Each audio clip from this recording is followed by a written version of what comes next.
E entendo que a gente tem que estar tensionando. A gente, ainda semana passada, eu sou professora do mestrado, só vou dar esse exemplo.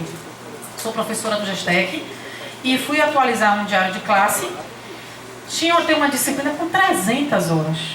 Quem é professor aqui da UNEB, imagine você preencher, não Sagres, 300 horas de orientação de pesquisa, é a última orientação de pesquisa. Então eu vou repetir 20 vezes.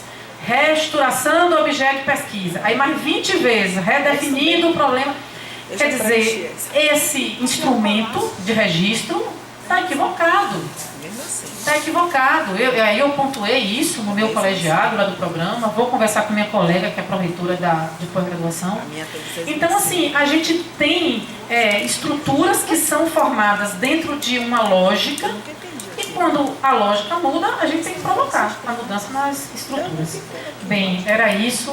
Mônica? Eu nunca entendi, se puder trazer, porque que a gente tem que preencher a colocação. Vamos trazer. Minha filha é um absurdo. Meu nome é Mônica Torres. É melhor pra frente, tem que preencher. Aqui tá bom, né? Tá barulho. Já deu. Não tá. É o quê? A voz não tá saindo. Aqui tá bom? Primeiro eu queria parabenizar a professora Maria Isabel pela fala e também os organizadores do encontro, né? Eu acho que é sempre importante a UNEB estar fazendo a sua crítica, a sua autocrítica, né, enquanto instituição universitária, sobretudo no que se refere àquilo que é a base de uma instituição que tem a maior cursos de licenciatura na sua oferta.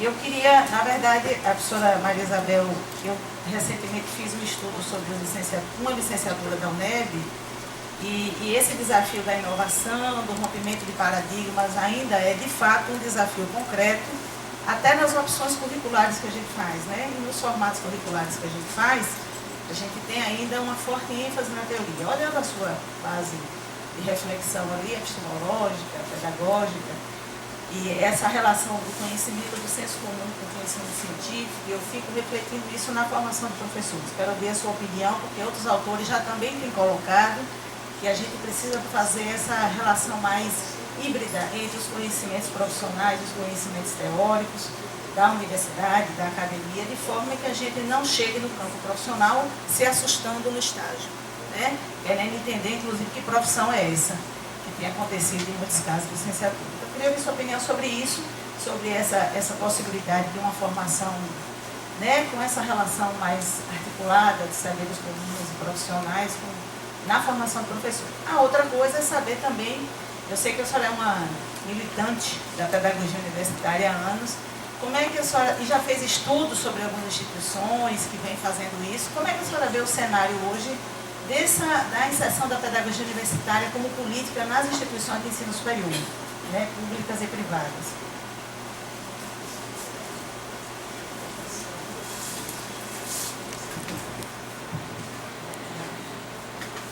Olha, Mônica, né? Eu acho que o caso das licenciaturas é gravíssimo.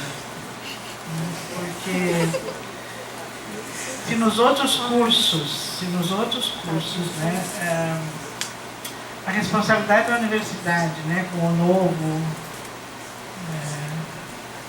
uma visão de futuro, ela é já bastante exigente, né? O caso das licenciaturas é muito mais, porque nós estamos formando professores que vão trabalhar nas escolas num processo de reprodução ou inovação daquilo que é feito, né?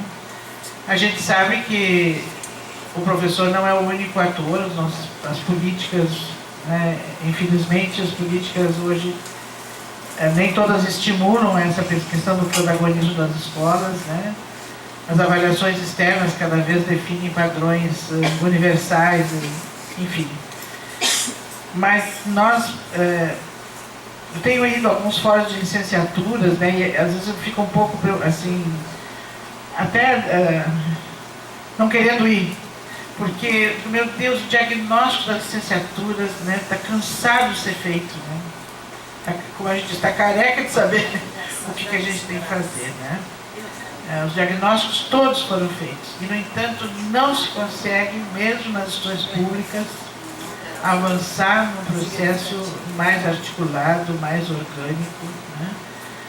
Que se acirrou muito com a forma de captação dos docentes pelos doutorados e pela pós-graduação estricto sensu. Eu não estou criticando, né? Eu trabalho nela, também fiz meu mestrado e doutorado, mas é que a forma de recrutamento dos docentes se dá quase pela lógica do mérito da produção científica, né? E não se olha outros saberes e competências de professores que vão formar professores, né? Então nós temos muitos exemplos assim de professores que inclusive são doutores, têm uma ótima prática profissional na escola básica, mas por estar na escola básica não tem uma produção científica de bolsa, vão fazer um concurso e perde para o doutorzinho que voltou, chegou aqui da academia, né? Então, agora, a universidade teria muito mais autonomia sobre isso, e não faz.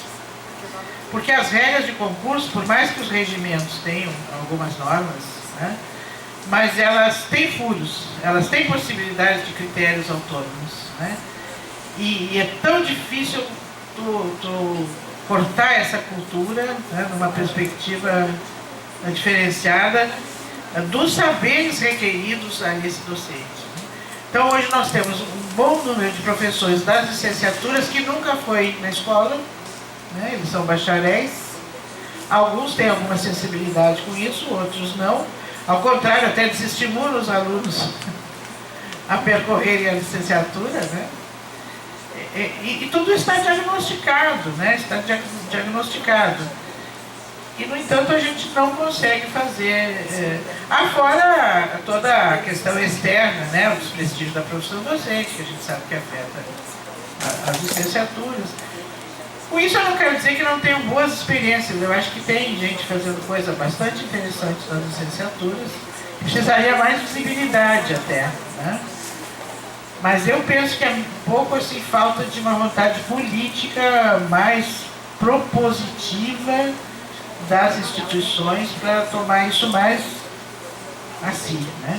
Eu sei que há uma série, há muitos anos cria-se os fóruns de licenciatura nas universidades, mas se perpetua essa dicotomia entre há um tempo atrás nós quase só tínhamos licenciaturas nessas áreas, né? Aí começaram os bacharelados, né? Aí começou a confusão, né? Então alguns têm cursos completamente distintos, com percursos distintos, outros têm percursos intermediários, então fazem as mesmas disciplinas e depois voltam 3+1, né? Mesmo que seja 3+2, mas a lógica da dicotomia entre as pedagógicas. E assim, eu acho que enquanto se tu colocar a formação pedagógica só nas disciplinas pedagógicas, as licenciaturas são dicotômicas, quer dizer, todo professor de licenciatura é um professor de formação de professores, seja ele de química, de física, de história, de geografia, né? Ele é um formador de professores, né? Então, e isso é muito pouco analisado, porque lá eles estão num departamento, as pedagógicas estão no outro departamento, então continua a mesma dicotomia, isso que eu quero dizer, né? E esse diagnóstico está feito, né? Está feito. E nós temos tido tanta dificuldade de superar essas dimensões. Não sei se tivesse outra pergunta ou foi só essa? Foi essa? A outra pergunta da política da pedagogia universitária no cenário da implantação. Olha, eu acho que a gente tem tido o campo da pedagogia universitária é muito novo, né, como campo de produção de conhecimento, né? E ele ainda é periférico das faculdades de educação, como a Sandra muito bem mencionou, né? A história, o próprio nome da pedagogia encaminha para o olho para a infância, né? E, historicamente, as faculdades de educação tiveram o objeto da escola básica, que é extremamente legítimo, né? Acho que sim. Mas o campo da pedagogia universitária ficou, então, praticamente inexistente, né? Para os próprios professores do campo pedagógico, isso não se estabelecer como... Além do que, há toda uma questão de estrutura de poder entre esses campos, né? E a pedagogia, na lógica da sociologia das profissões, como a enfermagem, como essas profissões mais femininas ligadas ao cuidado, elas sempre tiveram muito menos prestígio no campo acadêmico, né? Porque não é só o saber científico que as move, né? É o saber das atitudes que se falou, é os saberes que vêm muito mais da prática. E como nesse paradigma a prática tem menos valor que a teoria, né? Então tem uma dimensão histórica que não é só nossa, é do campo da pedagogia, né? Aquela ideia de quem sabe ensinar os seus filhos, ensina dos outros. Quem cuida dos seus doentes, cuida dos outros. Né? Então é uma profissão que nasce de uma prática social. Né? Por muito tempo a gente discutiu se pedagogia era ciência ou era prática social. Né? Então ela mistura com as duas questões. Então tem essa dimensão da estrutura de poder entre os campos científicos, mas tem também o campo da pedagogia universitária é muito novo. E ele disputa muito ainda nas faculdades de educação algum espaço de ocupação de algum espaço, né? Acho que tem a pós-graduação tem sido algum espaço de algumas linhas, mas não são todos, nem são preponderantes, né? Olhar para si mesmo é mais difícil do que olhar para os outros, né? Esse, no fundo, é essa a questão. Né? Mas eu acho que a gente tem muito mais produção hoje. E aí entra uma questão mundial também, que eu acho que pelo menos no mundo ocidental, né? Eu tenho observado, por exemplo, acompanho um pouco mais as coisas da Península Ibérica. Eu fiz um pós-doutorado na Espanha em 98 e tinha quase nada de pedagogia universitária. Hoje em dia tem muita coisa de pedagogia universitária. E eu me perguntava um pouco o que aconteceu, né, nesse tempo. E, na realidade, ouvindo os professores lá, quase tudo que eles têm de novo, eles acreditam a questão do processo de Bolonha, que desacomodou as práticas, né, de cada país. Né? E aí é interessante, porque eu tenho falado isso, justamente já me ouviram, porque uma das coisas que Bolonha estimula é a mobilidade estudantil entre as universidades dos diferentes países da comunidade. Né? E aí, por exemplo, né, no caso da Espanha, eu fiquei pensando, não é difícil tu atrair um aluno para ir para Barcelona, para Madrid, para Sevilha, né? Mas quem vai para a Universidade de Huelva, de Extremadura, sabe, as mais periféricas, né? Elas estão fortemente investindo na pedagogia universitária, na visibilidade da qualidade do ensino, né? Que mesmo que seja numa lógica mercadológica, concorrencial, é para dizer assim, venha para aqui que aqui tem um ensino diferente, aqui faz diferença. Né? Quando eu vim de lá, em 2013, eu fiz um estágio sênior lá, eu vim meio triste, porque eu digo, meu Deus do céu, né? Lá eles estão disputando alunos, nós descartamos alunos. Quer dizer, parece que para nós vai demorar muito essa condição. Por outro lado, nós até estamos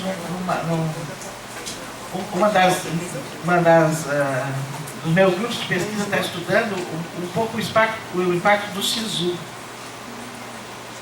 Porque o SISU pode ser uma política que se evidencia um pouco essa lógica, né? É claro, porque os alunos escolhem a instituição. É claro que eles escolhem a partir de critérios pragmáticos, né? Tanto aquilo que foi possível pelo seu score, como, tem um parente lá, é mais perto da minha casa, enfim, essas coisas todas.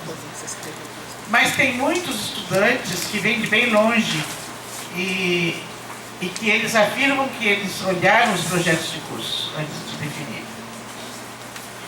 Isso faz com que as universidades tenham que estar atentas ao seu site, os cursos têm que estar presentes no que fazem do ponto de vista de como eles se viabilizam. Né? é interessante, tem algumas coisas boas já dessa pesquisa que a gente está vendo. Por exemplo, lá em Pelotas tem um curso de cinema. São muito poucos os cursos de cinema no Brasil. Então, 90% dos estudantes são de fora do estado. E a perspectiva deles é voltar aonde se faz cinema, né? Certamente não vão ficar lá, mas eles estão lá porque há poucos cursos. E eles acham que tem uma proposta lá diferenciada daquele curso. Então, tu vê que vão atravessando outras formas competitivas das instituições, né? Enfim, tem essa dimensão de cursos que tem em poucas universidades, mas tem essa dimensão do prestígio das universidades em cada área, que faz com que eles façam essa escolha, né? A gente está olhando esse fenômeno, mas eu acho que isso vai impactar um pouco a necessidade de tu investir no ensino e de publicizar para a qualidade do ensino que se faz na instituição X ou Y, de forma que interfira na hipótese. A gente está estudando isso. Mas é uma das políticas, digamos assim, que estão colocando em questão a visibilidade da qualidade, né? Para estimular e atrair estudantes.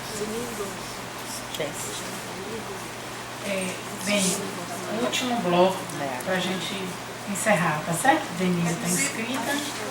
Pois não. É rapidinho mesmo. Boa tarde, meu nome é Conceição, professora, muito bem-vinda, né, à Bahia. Para mim está sendo um enorme prazer estar aqui ouvindo a senhora falar. Na verdade, eu queria, não é uma pergunta, mas eu queria a sua opinião sobre o que a gente estuda muito e vê hoje, pedagogia universitária e docência universitária. Para a senhora, essa diferença está baseada em quê? Porque alguns falam de pedagogia e outros falam apenas da docência. É só uma curiosidade. Bem, vamos encerrar agora, viu, gente? Se mais alguém quiser. Será que sai agora? Vamos tentar. Eu estou saindo, acho que é melhor sair agora. É porque fica perto para dar o sinal. Olha, mas vai sair. Agora sai? Não, mas depende da posição, mas tudo bem. Em relação à questão da seleção docente, eu concordo com a senhora, mas acho que é uma discussão à parte, realmente, né? Isso não é contado, não é só na seleção, não, na promoção docente também, isso não é valorizado. Independentemente, a pessoa pode ser um dador de aula, se realmente se mover com práticas pedagógicas inovadoras, não faz diferença, isso não conta, isso não é contado, não é contabilizado. Eu acho, a experiência nossa, pelo menos na área de saúde, não sei se os colegas que são da área de saúde também concordam, é que nós que somos da área, eu sou da área básica ou fundamental, como eu prefiro, nós, por mais práticas inovadoras que a gente utilize, que a gente empregue, é muito difícil a gente realmente, por mais que a gente utilize, passar a importância. A valorização do conhecimento nessas áreas, ele é muito mais percebido pelos alunos no final do curso, ou pelos profissionais que vêm nos procurar, às vezes pedindo para a gente dar aulas, aquelas que já cursaram, né? E a gente dá cursos extras, aulas extras por isso. Já se falou até inverter totalmente, mas como é que você vai colocar um aluno para praticar algo que ele não sabe absolutamente nada, não tem nenhuma base? É sempre uma discussão isso, essa inversão da formação, é colocar lá ele para cuidar do paciente e depois ele aprender a base sobre isso, né? É complicado, mas eu queria saber qual a opinião da senhora, a experiência em relação a isso. A outra coisa que a gente tem, eu pelo menos, é a opinião minha de alguns colegas, que a gente tem percebido, e eu também digo particularmente no curso de área de saúde, currículos paralelos, que são aqueles formados pelas ligas acadêmicas. Também não sei se os colegas concordam comigo. Tem uma proliferação, mas é algo muito grande, não sei se os colegas conhecem, de ligas acadêmicas, que é o quê? E quando a gente conversa com os alunos, muitas vezes eles se queixam do volume de assunto, volume de coisa, e eles estão em 2, 3 ligas. E se reúne à noite, final de semana, e tem que preparar, tem que fazer. E aí a gente pergunta assim, olha, realmente muitas vezes o tempo, né, a gente diz que estão buscando nas ligas aquilo que não estão encontrando no currículo, né, no formal, digamos assim. Né, que eles acham, eles formam o currículo paralelo dele. Não estou dizendo que seja melhor, nem o adequado, mas eles estão buscando, formando e formalizando. Essas ligas são formais, são reconhecidas dentro do departamento. tá certo? São propostas por quem? Pelos estudantes, como o professor fica corresponsável, mas são os estudantes que fazem, convidam pessoas para fazer palestras, fazer... Então, muitas vezes, eu já várias assim, eu vou fazer palestra, conversar, você não vê o professor responsável lá, ele orienta, depende da liga. E a outra é que eu queria ver a opinião da senhora bem sobre o tema, como conciliar teoria e prática em curso EAD. Particularmente curso EAD na área de saúde. Né? Pronto? Então a gente passa para a professora Maria Isabel e aproveita também para pedir que ela já faça seu encerramento. Bom, a questão da docência ou da pedagogia é mais uma questão de cultura dos países, né? A Espanha, que tem muita presença aqui conosco, chama só de docência universitária, né? Os departamentos. E eu acho que a pedagogia é mais ampla que a docência, né? Eu prefiro a pedagogia porque a pedagogia envolve a discência e a docência, né? E nós aqui temos muito pouca tradição em pesquisar os estudantes. Nós, até de todos os níveis, né? Nós temos muito mais tradição de pesquisar as práticas docentes, mas temos pouco de se pesquisar as práticas docentes. Por isso que essa pesquisa do SISU está nos mobilizando um pouco, né? Porque a gente ouve os estudantes, a experiência deles, e mostra como a universidade não se preparou para isso. As lacunas na recepção, muito presente, assim, né? Como eles se sentem perdidos quando se transferem, quando vão para outro lugar, tem um grande momento de recepção, etc., mas, sabe, tudo fica... O curso de enfermagem está fazendo uma experiência muito interessante que eles chamam de práticas de papel. Práticas de papel porque eles têm histórias, assim, feitas de papel que vai percorrendo todo o currículo. A primeira prática de papel é como eu cheguei na cidade, né? E aí ele tem que contar os percursos que ele caminha, como é que ele anda, o que ele percebeu, porque percebeu que isso é currículo, né? Que a forma de retenção, de botar o aluno ligado ao campo, tem a ver com a sua inserção de vida numa nova cidade, num novo espaço, numa nova condição, né? Então, eu acho que é tudo bastante novo, eu entendo que sim, né? Mas a gente vai vendo que tudo isso vai impactando a questão da reprovação, da evasão, né? Da necessidade de troca de cursos. Precisávamos ter bastante mais estrutura e mais olhos e mais ouvidos para estar junto com eles. Por isso que eu acho que a pedagogia envolve todas essas questões, não só a docência. Com relação à professora Denise, bom, eu acho que isso está muito entranhado na gente, né? Que primeiro eles têm que ter as disciplinas básicas, né? Numa lógica que segue uma lógica mais propedêutica, né? Mais progressiva, eu diria assim, do conhecimento. E tem muitos conhecimentos que realmente são muito mais exigentes nessa questão. Sempre a matemática vem o exemplo, né? Que eu não vou aprender a multiplicar sem saber somar e subtrair, ou enfim, né? Agora, e também é certo que não vou colocar o aluno fazendo uma prática, né, sem ter alguma base, né, de exercício desse conhecimento.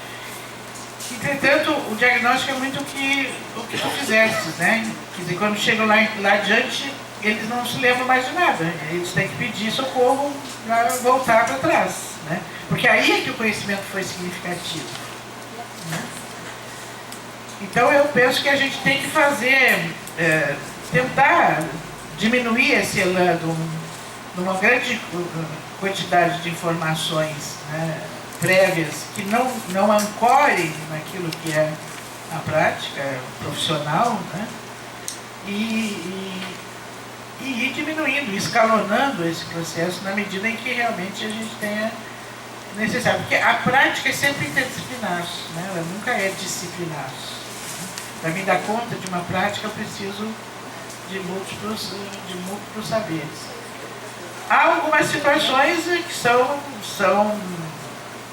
que têm uma exigência, inclusive, de memorização, né? Há práticas que são exigentes nesse sentido, né?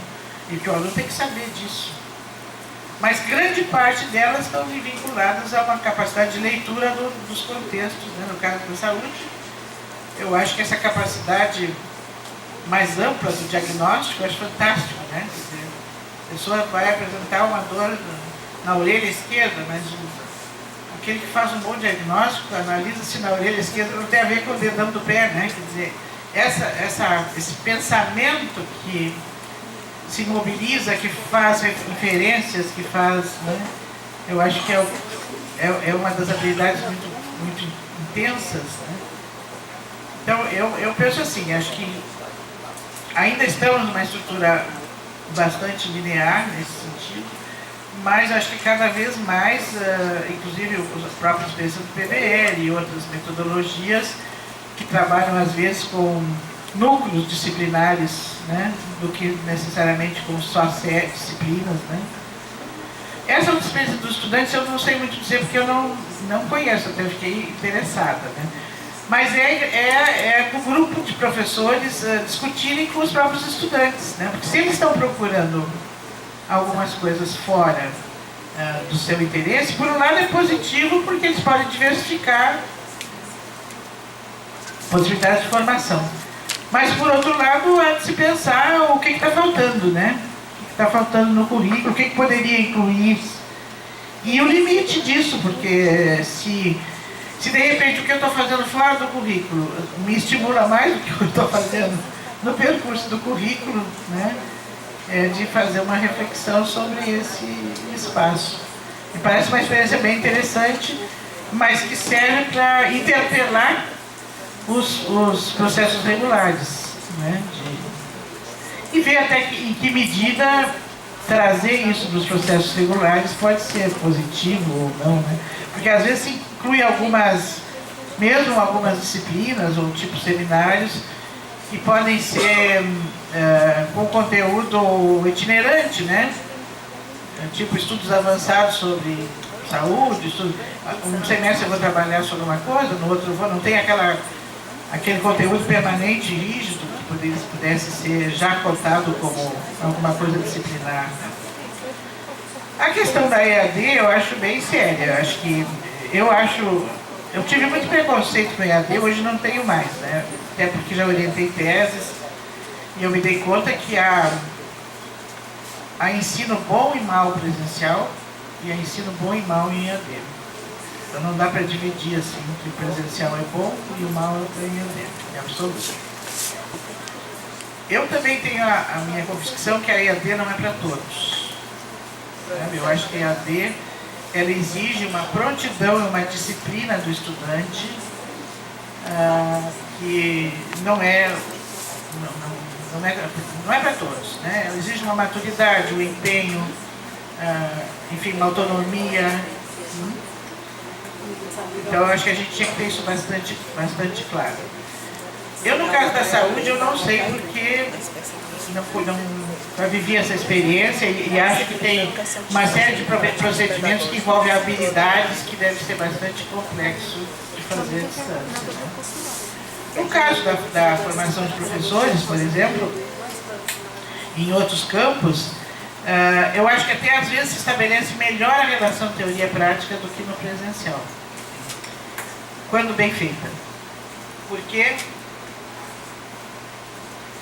tu pode com mais tranquilidade propor exercícios de inserção na prática que não estejam datadas pela hora da aula, né? 50 minutos no espaço, né? Tu pode propor uma relação teoria-prática em que eles vão ter muito mais mobilidade, né? Para observação, porque muitas vezes as nossas dificuldades é que a gente não tem os recursos para levar alunos para fazer determinadas coisas, mexer nessa estrutura tradicional, né?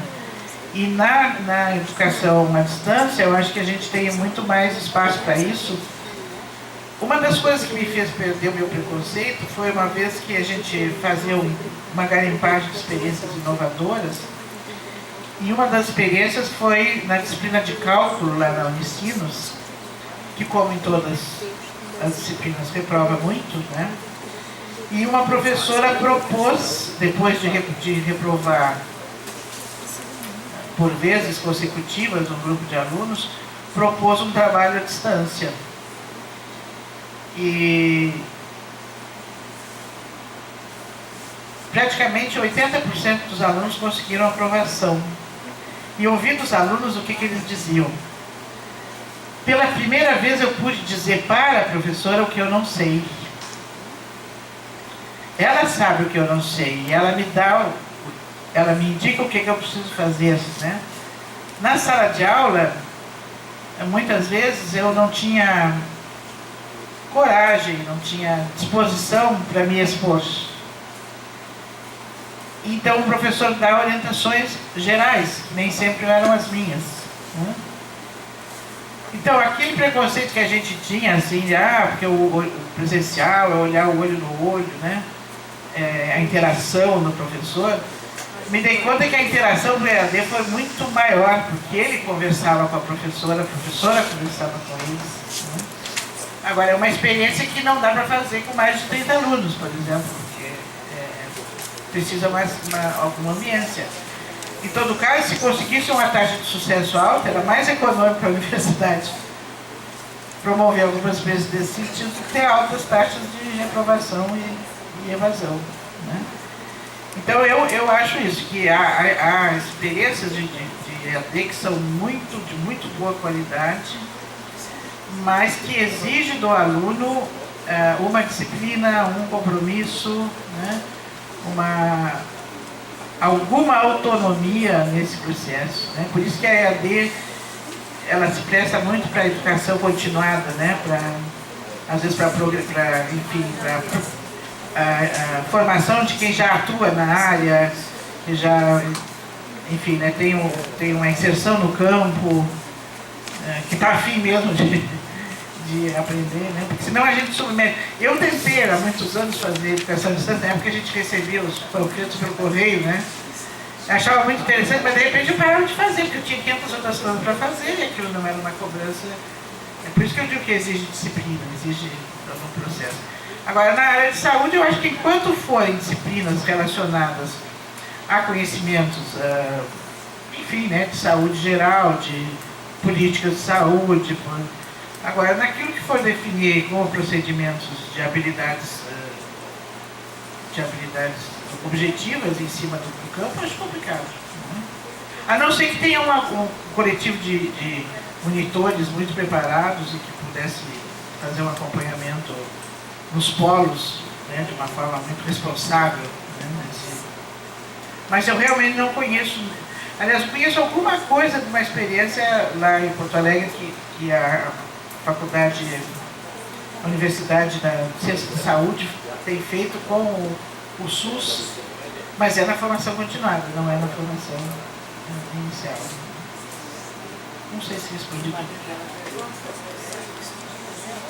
Sim, então já vamos visitar.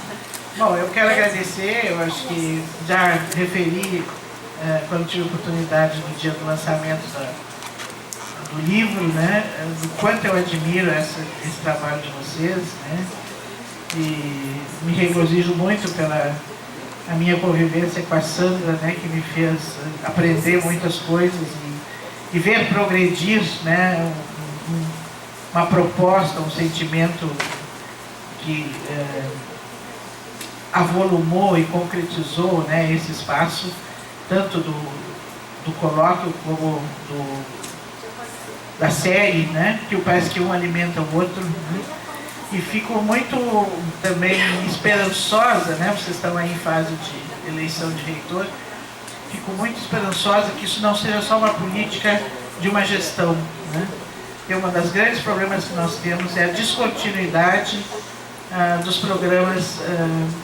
que caminham numa perspectiva mais institucional, né, de políticas que envolvam o campo da pedagogia universitária. Então, A minha expectativa é que isso tenha uma continuidade. Eu sei que, independente disso, os grupos resistirão, né?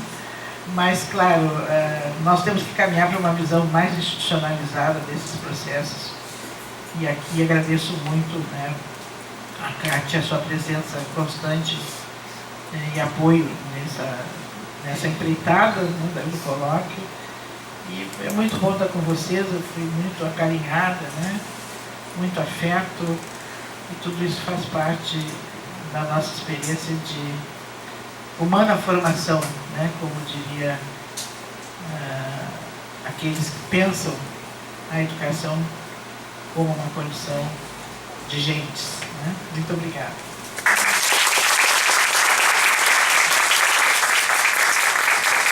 Bem, pessoal, nós temos aqui mais 2 livros da série para sortear.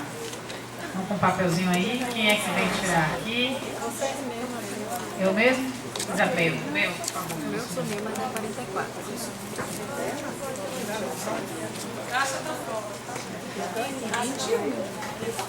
Cássia não volta.